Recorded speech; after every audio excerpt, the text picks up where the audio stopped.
This talk is about lattice-based public key encryptions and key encapsulation mechanism with shorter ciphertext size. I am Farhad Abla, and this work is done with me and my supervisor, Mingxin Wang. In this talk, I will talk about some backgrounds on post-quantum cryptography, mostly about hard learning problems and the public key encryptions from ring LWE or intro encryptions. And then I will talk about our contributions, a new public key encryption and a KEM. We call it Zaytun. After that, I will give some correctness, security, and performance results. A public key encryption between the Alice and the Bob, a two-party, is like this. At the Alice part, Alice firstly generate, using the K-gen algorithm, generate two keys, public key and secret key, and send her public key to the Bob.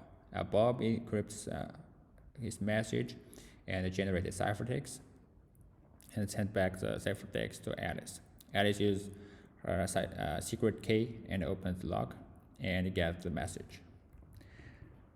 Classically, we have many public key encryptions, like RSA type, based on the integer factor problems, and gamma type encryptions based on discrete log problems. These problems are hard in the classic world. That means there's no classic algorithms can solve them very efficiently. Yet we have a short quantum algorithm which can solve these problems very efficiently. So it's very important to construct or research on the post-quantum encryptions. Fortunately, we have many candidates: code-based encryptions, cache-based signatures, lattice-based, and multivariate-based. Among them, lattice-based encryptions are simple and efficient. We mean simple. These lattice-based primitives are parallelizable, and the operations are linear. For the security, we can base primitives security on the hard instance on the lattice. And more we can construct many primitives like identity-based encryptions, attribute-based encryptions, and fully homomorphic encryptions. The fully homomorphic encryptions cannot be based on any other hard problems. So it's important to research the lattice-based encryptions.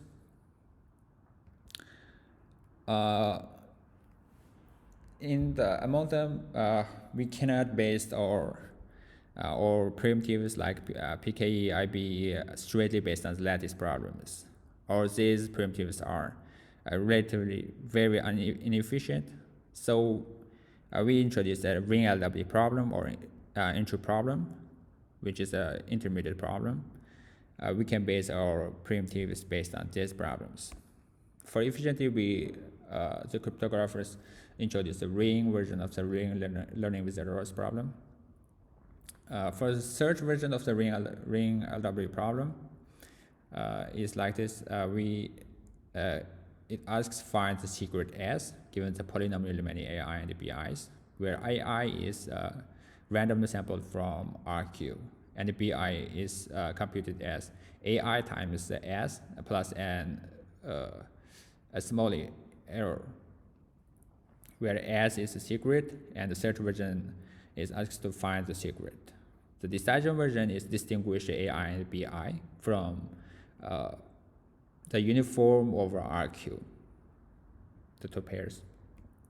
For the hardness, we have reductions from the ring LW problem to worst case SIOP problem on either lattices.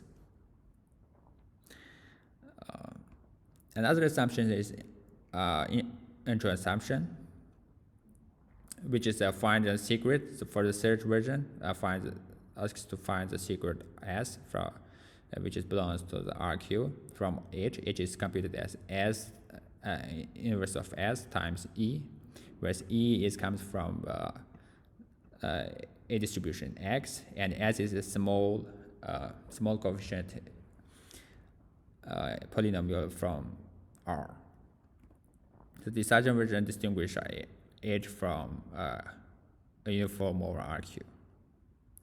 But in this talk, we use a variant of the intro assumption. We just add a constant Q over 2 to the second term E and multiply by S inverse. This is our assumption. Recently, we have a ring LW based PKEs, which is very efficient and very simple.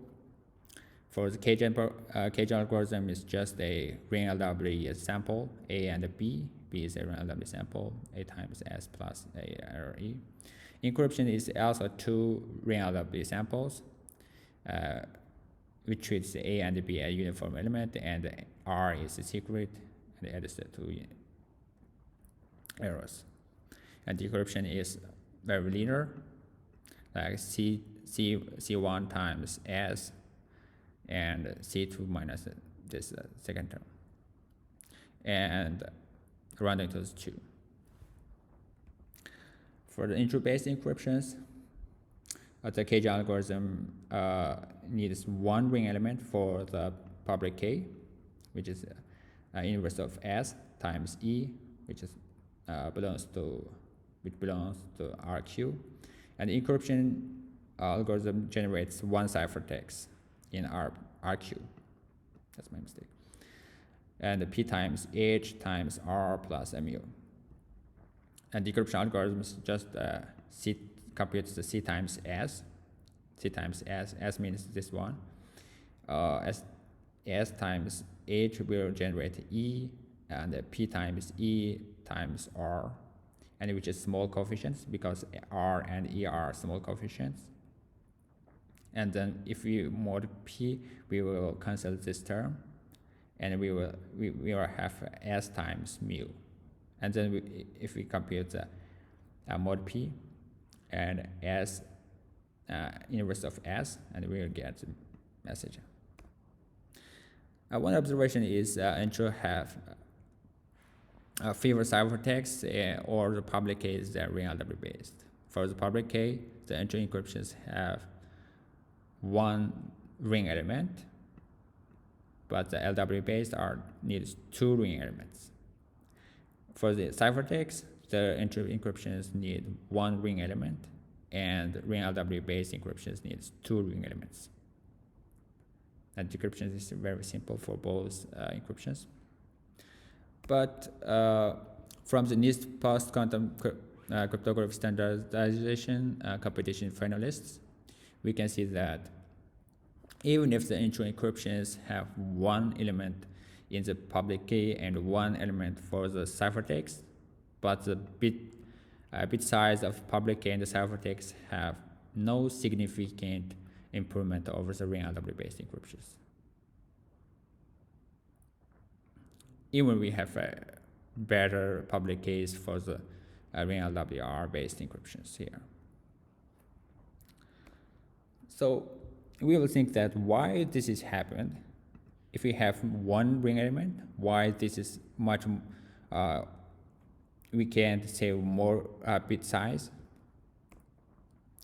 The reason is that for the ring LW based encryptions, you can use compressing the public key and ciphertext.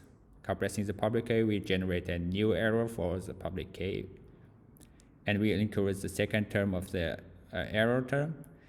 Compressing the ciphertext will introduce a new error for the ciphertext. Will increase these two terms, and we still able to decrypt them because in the beginning we assume that these errors are very small, and compressing these terms will generate a small error to this one, and that was additive. For the intro encryptions, we can compress the public key H and S inverse times E, and we can compress this one. Compressing this one will introduce a new error here plus a new error, and which is p times new error times r, and we're still able to decrypt this one. But compressing the ciphertext will mask this our message here, so we can't unable to decrypt this one. So intro encryptions, the ciphertext of the intro encryptions are unable to incompatible with compressing. So that is the reason why the intro encryptions have favored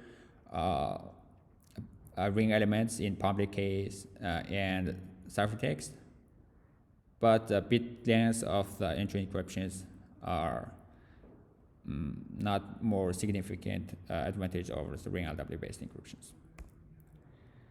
So we try a new tries. So we think, can we just hybrid them? For the KJ algorithm, we use the ring LW based encryptions. For the encryption, we use intro encryptions. So we can compress the public keys here, but for the encryptions, if we use intro encryption, we can't cancel this term, p times b times r, and we cannot cancel this term, and we cannot get the mu here, get our message. A second try is the exchange these two terms, and for the KJ algorithm, we use intro encryption, so we still able to compress this public keys. For the encryption, we use ring LW type, just h times r plus e and times this or message. But for decryption, we don't know the r, the random element chosen by the encryptor, the both side, so we cannot remove the h times r from C1, so we cannot able to get a message. So in this in our paper, we introduced a new public key encryption. We call it Zaytun. Zaytun, for the KJ algorithm, we generate h like this, like an intro type, but we add a constant term q times q over 2 to the second term e, which have a small coefficients. And our public key is one ring element. For the encryption side, we use the ring LW type, h times the second term plus AE. We use mu added to this one, and mu is the coefficient of mu is 0 or 1. And our ciphertext is still one ring element. And decryption is it seems a hybrid of intro and ring LW, like C times S, and we which seems intro type, but running to the 2, which seems a ring LW type. The correctness is like this. For S times C, we will have a 2 times R plus mu and times q over 2 plus e, and say so s and s to the minus 1 is cancelled, and we also have a small coefficient here. S is have small coefficient and E1 have small coefficients. So after rearranging them, we get a q over 2 times mu plus this one. The right hand side, we have this one, because E have small coefficients and 2 times R have small coefficients, mu have small coefficients, and S times E1 have small coefficients.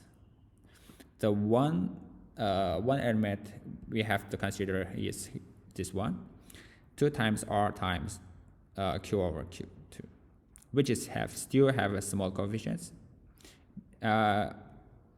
let's think if Q is an even number, so this is Q over 2 and 2 canceled, and the mod Q this one equals to 0. If not, if Q is not even number, this is odd number, we will add 1 plus 1, and it still cancels Q over 2, and we will have a R, or very small element here. So we still have able to decrypt our message, because our message is encoded to the high bits of S times C. The correctness holds. And for the compressibility, if we compress the ciphertext or the public key, compressing the public key will increase this E times an S. There was plus E. If we multiply S, the E and the E times, we will add a small coefficient number here, and we will generate a new small coefficient error here.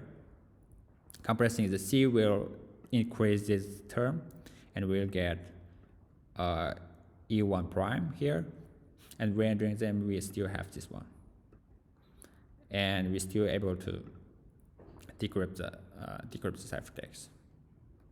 So decryption holds, and our public key construction is complete.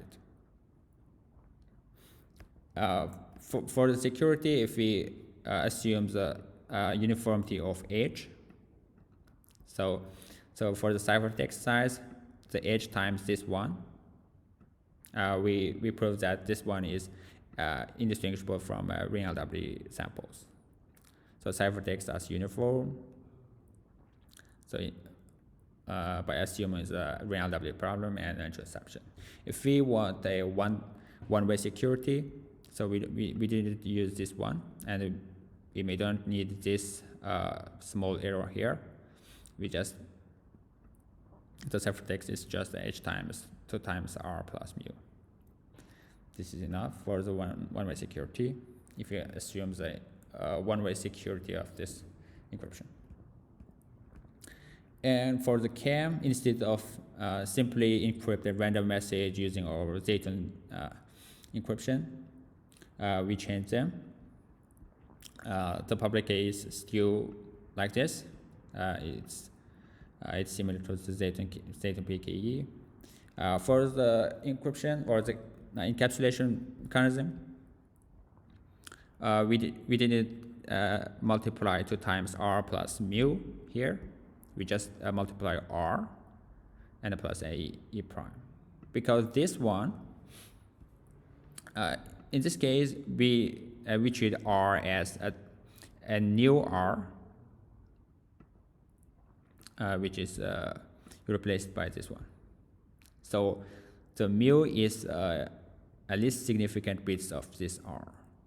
The decryption is simple and similar, so we just skip this one. We give some reference parameters like this. For if our Q, the modulus Q is our 12 bits, we compress 4 bits for the public key. The H is public key, C is ciphertext. For the ciphertext, we just need 4 bits for every coefficient of the polynomial. And if the Q is 13 bits, for the ciphertext size, we only need 3 bits. So we compare our reference parameterization with NIST finalists here. Our public PKE for the 128-bit security, we have very small ciphertext size and relatively small public key size here. For the Zaytun KEM, we have even smaller public key and ciphertext size. So this is what we have from the Zaytun PKE and the Zaytun KEM. And we think this is improves the NIST third round submissions about uh, about about 1/3 times maybe. And thank you very much